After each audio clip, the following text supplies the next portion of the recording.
Hello friends, Radhe Radhe, Ram Ram, नमस्ते। आप सभी का स्वागत है आपके अपने YouTube channel Dawar study point में।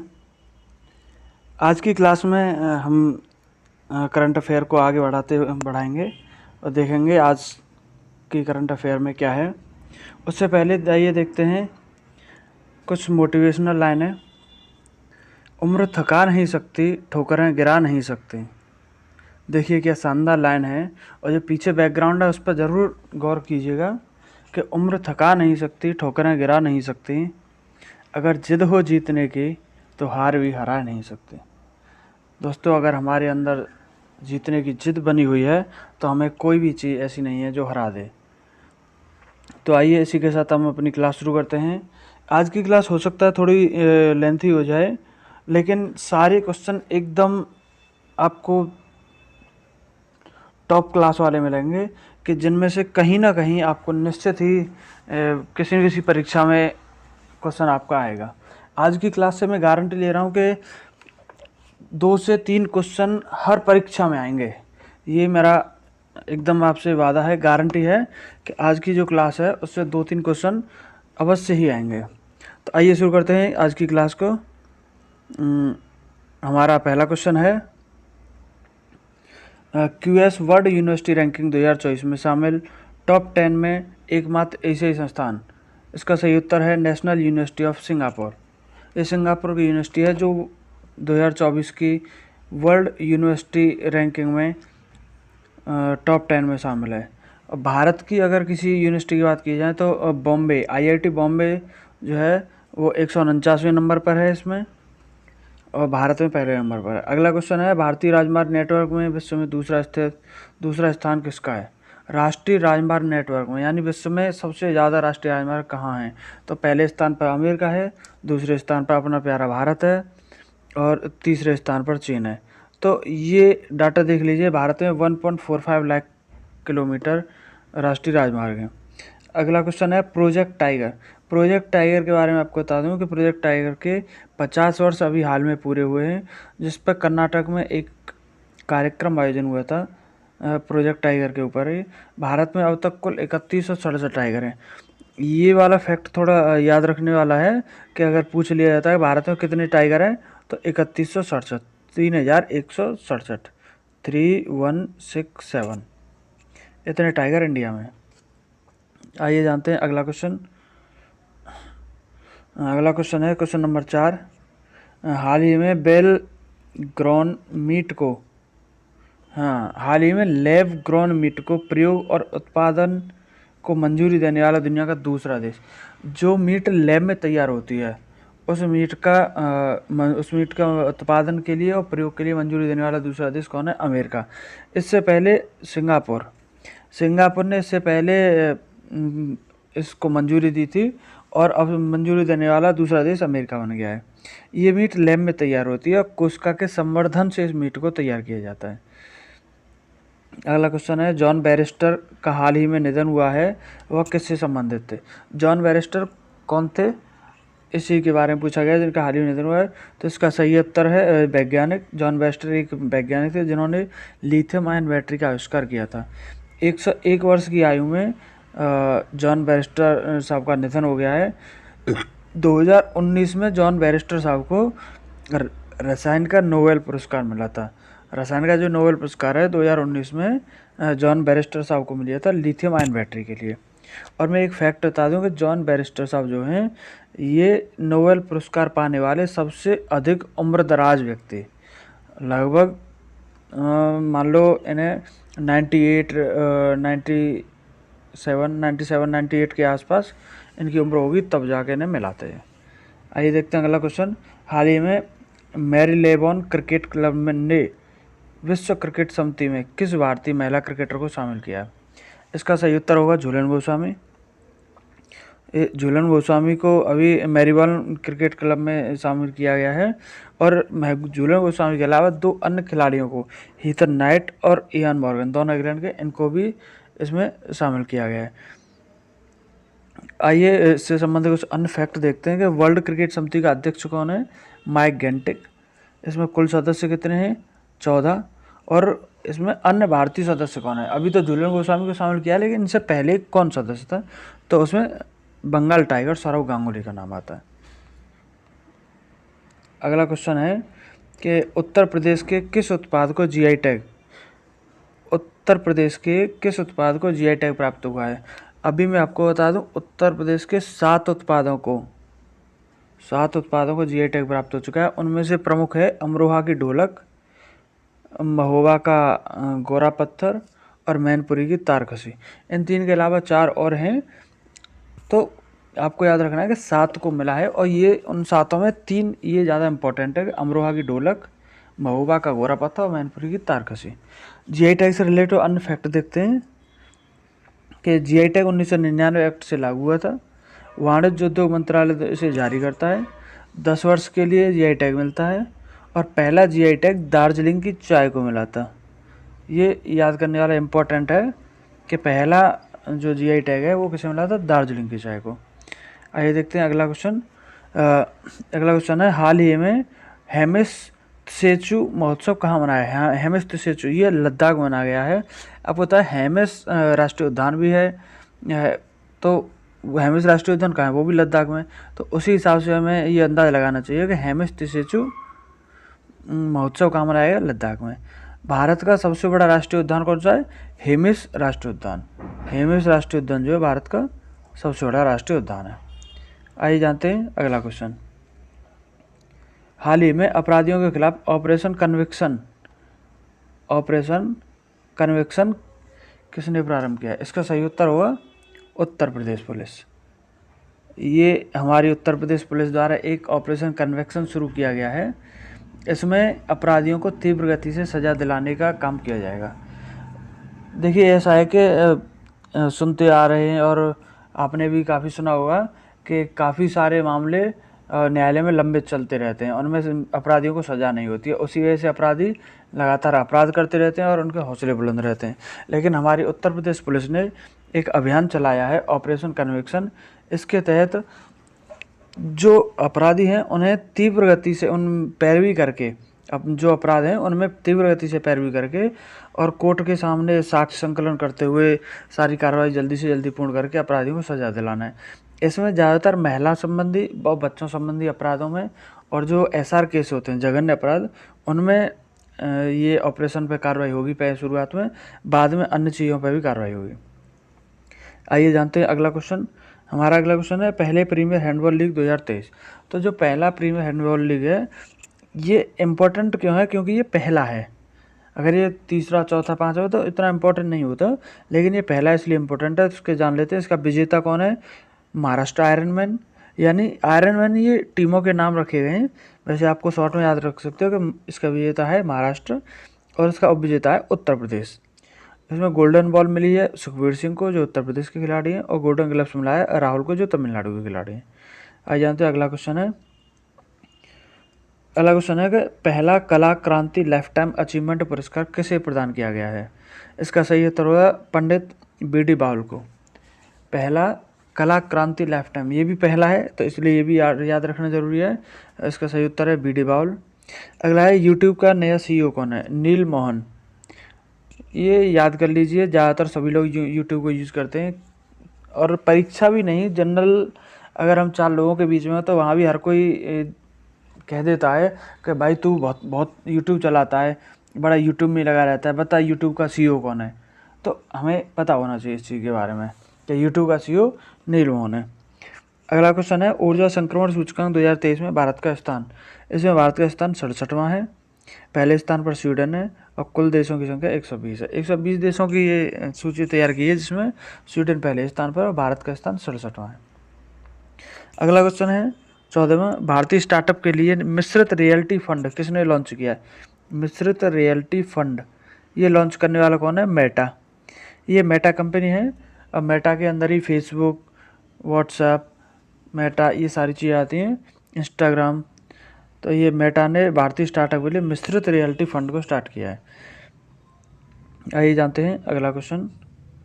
अगला क्वेश्चन है, राष्ट्रीय सांख्यिकी दिवस 2023 कब मनाया गया? राष्ट्रीय सांख्यिकी दिवस ये वाला 29 जून को मनाया गया है। अब इसके बारे में कुछ जान लेते हैं फैक्ट कि पीसी महालनोबिस की जयंती पर, पीसी महालनोबिस की जयंती पर इसे सांख्यिकी दिवस को मनाया जाता है। पहली बार ये 2007 में मनाया गया था और इस बार की 2023 की जो थीम है वो है एसडीजी की निगरानी। जो भारत सरकार द्वारा एसडीजी गोल चलाए जा रहे हैं, सतत विकास कार्यक्रम चल रहे हैं, इनकी निगरानी के लिए थीम रखा गया है। विश्व सांख्यिकी दिवस 20 अक्टूबर, ये इम्पोर्टेंट है दोस्तों। राष्ट्रीय सांख्यिकी दिवस 29 जून और विश्व सांख्यिकी दिवस 20 अक्टूबर। ऑप्शन में आपको दोनों मिलेंगे, आपको बस यही याद रखना है। अगर विश्व के बारे में पूछेगा तो 20 अक्टूबर होगा और सांख्यिकी राष्ट्रीय पूछेगा, राष्ट्रीय से पूछेगा तो 29 जून होगा। भारतीय सांख्यिकी संस्थान के बारे में देखते हैं। 1931 में कोलकाता में इसकी स्थापना हुई थी। पीसी महालनोबिस ने इसकी स्थापना की थी। ये सेकंड 5 ईयर प्लान जो द्वितीय पंचवर्षीय योजना थी उसके मॉडल पर, इसी के मॉडल पर आधारित थी। आइए जानते हैं अगला question. Report on children armed conflicted 2023 में किस देश को बाहर कर दिया गया? इसका सही उत्तर होगा भारत।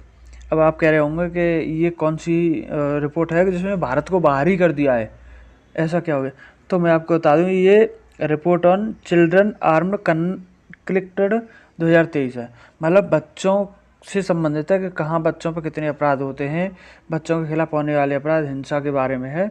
कि इसका मतलब है कि भारत अब उस श्रेणी से बाहर आ गया है। भारत में बच्चों के खिलाफ इतने अपराध नहीं होते, लेकिन मैं नहीं मानता हूँ कि अभी इतना है, क्योंकि अभी काफ़ी जगह पे हम देख सकते हैं कि बच्चों के खिलाफ काफ़ी अपराध हो। बहुत सी जगह ऐसी हैं जहाँ बाल श्रम कराया जा रहा है, बच्चों से भीख मंगवाई जा रही है। पर अगर ये एक सर्वे होके या सूची जो भी जारी हुई है अंतर्राष्ट्रीय स्तर पर, तो उसके हिसाब से कुछ अगर अच्छा हुआ है तो वो अच्छी बात है। पहली बार भारत को इससे बाहर किया गया है। अगला क्वेश्चन है हमारा। हाँ, इसमें एक फैक्ट बता दूं कि ये जो रिपोर्ट दिखाई है इसमें सबसे ज़्यादा प्रभावित देश जो है वो कांगो रिपब्लिक है, कांगो गणराज्य है जो इस मामले में सबसे अधिक प्रभावित है। इसे पहले स्थान पर रखा गया है और भारत को इससे बाहर निकाल दिया गया। आइए जानते हैं अगला क्वेश्चन नंबर 17। हाल ही में किस उपक्रम को AEOT3 का दर्जा दिया गया? इसका सही उत्तर होगा गेल कंपनी को। GAIL company, gas authority India limited, gas authority of India limited, ये गैस की फुल फॉर्म, गेल की फुल फॉर्म हो गई। इसे गेल को हाल ही में AEOT3 का दर्जा दिया गया है। इससे रिलेटेड फैक्ट देखते हैं। आयातित और निर्यातित कंपनियों को प्रदान सुविधाएं। ये AEOT3 क्या है? ये आयातित और निर्यातित कंपनियों को प्रदान सुविधाएं हैं। ये सुविधाएं 3 स्तर पर होती हैं, T1, T2, T3। अगला क्वेश्चन है हमारा। हाल ही में केंद्र सरकार ने वैकल्पिक उर्वरकों को बढ़ावा देने के लिए किस योजना को मंजूरी प्रदान की है? तो अभी कुछ समय पहले जब बजट आया था 2023-24 का, तो उसमें एक योजना थी PM प्रणाम योजना। PM प्रणाम योजना ये उसी से रिलेटेड है और उसी का यही इसका सही उत्तर होगा कि जो वैकल्पिक उर्वरकों को बढ़ावा देने के लिए योजना शुरू हुई है उसका नाम है PM प्रणाम योजना। इसमें भूमि प्रदूषण को कम किया जाएगा। इस योजना के उद्देश्य से भूमि प्रदूषण को कम किया जाएगा और ये बजट 2023-24 में इसकी घोषणा हुई थी। एक इम्पोर्टेंट क्वेश्चन ये है कि गोल्ड यूरिया किसे कहते हैं? गोल्ड यूरिया सल्फर युक्त यूरिया को कहते हैं। ये याद रखना कि सल्फर युक्त यूरिया को गोल्ड यूरिया कहते हैं। और तरल नैनो यूरिया प्लांट, ये भी बहुत इंपॉर्टेंट है। अभी एक हाल ही में परीक्षा हुई है कहीं की, मुझे याद नहीं आ रहा, कि उसमें ये क्वेश्चन पूछा गया था कि तरल नैनो यूरिया प्लांट का दूसरा प्लांट कहाँ पर? पहला कलोल गुजरात में है, दूसरा प्लांट कहाँ पर स्थापित किया गया है? तो इसका सही उत्तर था प्रयागराज उत्तर प्रदेश। अभी तक तरल नैनो यूरिया के 2 प्लांट स्थापित किए गए, पहला कलोल गुजरात में, दूसरा प्रयागराज में। यूरिया का जो रासायनिक सूत्र होता है NH2CO NH2 होता है। आइए जानते हैं अगला क्वेश्चन। क्वेश्चन नंबर 19 है हमारा। मुख्य न्यायाधीश DY चंद्रचूड़ ने किस केंद्र शासित प्रदेश में उच्च न्यायालय के नए परिसर की आधारशिला रखी है? इसका सही उत्तर होगा जम्मू कश्मीर। ये जम्मू कश्मीर राज्य के जम्मू जिले के रायका नामक स्थान पर इसकी स्थापना हुई है।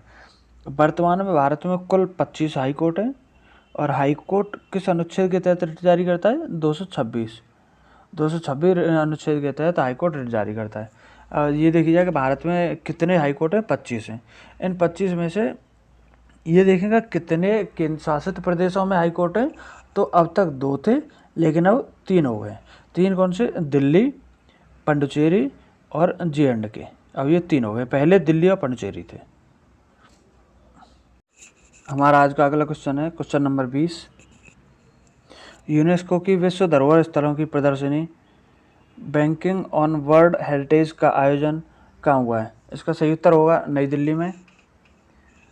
नई दिल्ली भारत में इसका प्रदर्शन हुआ है।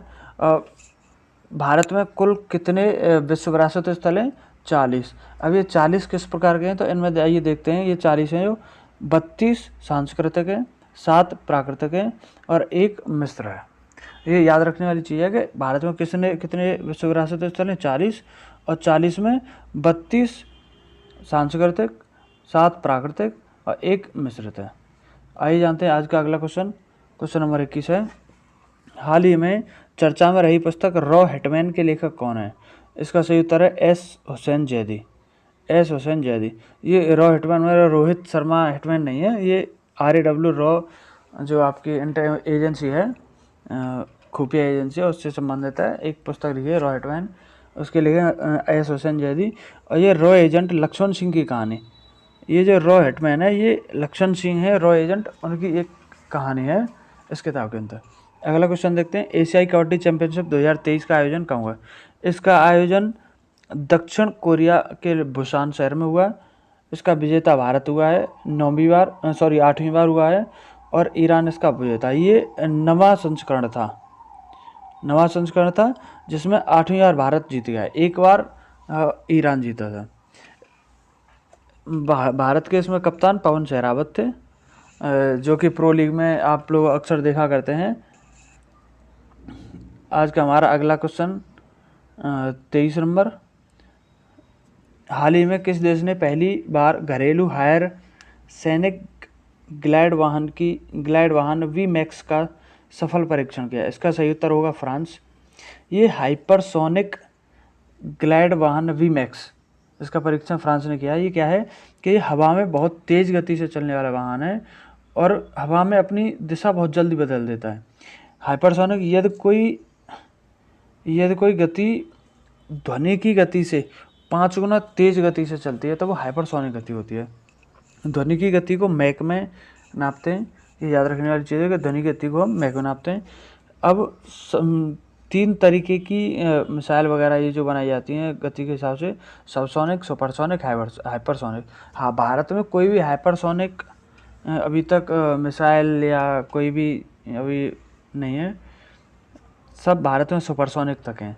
तो सबसोनिक 1 मैक से कम गति वाली होती हैं, 1 से 5 में के बीच में सुपरसोनिक होती हैं, और 5 मैक से अधिक जिनकी गति होती है वो हाइपरसोनिक होती है। तो फ्रांस ने ये हाइपरसोनिक गति का एक हाइपरसोनिक ग्लाइड वाहन बनाया है जिसका नाम VMAX है। आइए देखते हैं अगला क्वेश्चन। तरंग शक्ति नाम का सबसे बड़ा बहुपक्षीय वायुसेना अभ्यास कहाँ आयोजित हुआ? इसका सही उत्तर है राजस्थान में। ये वायुसेना का सबसे बड़ा एक अभ्यास है बहुपक्षीय, जिसमें कई सारे देश भाग लेंगे, जिसका नाम तरंग शक्ति है। ये राजस्थान में आयोजित होगा। अगला क्वेश्चन है। हाल ही में किस कंपनी ने गैलेक्टिक 01 से अंतरिक्ष में अपना पहला व्यावसायिक मानव मिशन पूरा किया? इसका सही उत्तर होगा वर्जिन गैलेक्टिक्स कंपनी। ये USA की कंपनी है, इसने अपना गैलेक्टिक 01 से अंतरिक्ष में अपना पहला व्यावसायिक मानव मिशन पूरा किया है। अगला क्वेश्चन है। भारत का कौन सा बैंक दुनिया का चौथा सबसे मूल्यवान बैंक है? इसका सही उत्तर होगा HDFC बैंक। दुनिया का सबसे मूल्यवान बैंक अगर देखें तो JP मॉर्गन बैंक है, और भारत का सबसे मूल्यवान देखें तो HDFC बैंक है। अगला क्वेश्चन है 27 नंबर। हाल ही में अंतर्राष्ट्रीय संसदीय दिवस कब मनाया गया? अंतर्राष्ट्रीय संसदीय दिवस 2023 कब मनाया? 2023 में। इसकी थीम क्या थी? ग्रह के लिए संसद। इसकी थीम थी ग्रह के लिए संसद। आइए जानते हैं क्वेश्चन नंबर 28।